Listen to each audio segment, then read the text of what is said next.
دنیا میں آ گئے حضرات محترم حضرت عبدالمطلب فرماتے میں تھوڑو نکلیا اور چلتا ہویا حضرت سیدہ آمینہ دے گھر آیا اور حضرت جناب عبدالمطلب فرماتے ہیں کالا یا بنیہ کیف حالوگا اے میرا بچہ تیرا کی حال ہے اے سیدہ آمینہ تیرا کی حال ہے تو حضرت سیدہ آمینہ بول کے کہنے ہیں ابا جی کہ ساٹھے گھر میں رات دا بڑی عجیب کبوتر اللہ تعالیٰ فرما دیتا بڑا عجیب کبوتر عطا فرمائے عرب کے اندر نا عجیب ان بھی ایک حیرت چیز زیادہ چیز نما کیا جاتا ہے جنہاں کا حیران ہو جائے تو اتھے رواجے اب عجیب انہوں دے جس پہ ہاتھ مان ہے توانوز بلا اللہ نہ کرے چار ہون یا لگتا چار ہون یا ہاتھ دی انگلان دس ہون یا بھی ہون جدوں ہی ہو جائے کسی دا جسم ہو گیا کہ اس میں عجیب آکھا جاتا ہے یہ آکھا جاتا سی عجیب کہ آپ فرمانے نہیں کہ اے بیٹا ان کا جسم کا پورا ہے ان کا جسم کا پورا ہے تو باتہ کاٹا تھا نہیں حضرت سید آمینہ فرماتے ہیں ابا جی ادھے تمہیں دی بیان عجیب ہے جلے تو سامنے کیا تو سامنے آکھنا ہے عجیب ہے وہ دونا سوکنا سبحان اللہ حضرات محترم حضرت سید آمینہ آپ نے آواز ماری کہ اے فاطمہ اے شفا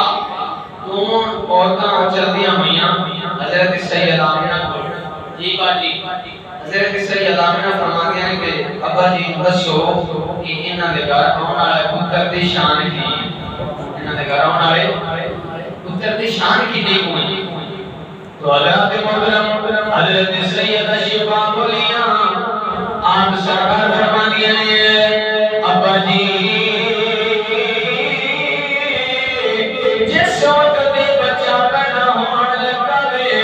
میں گھر دے اندر موجود ہے میں گھر دے اندر وچ فقالا آنت شیر فی النور میں گھر دے اندر پورے گھر دے اندر نظر ماری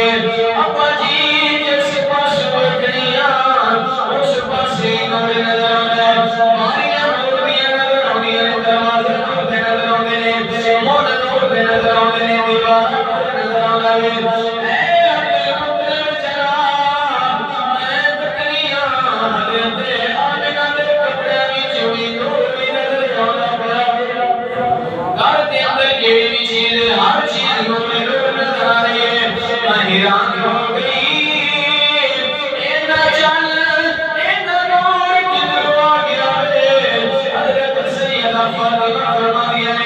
ابا جی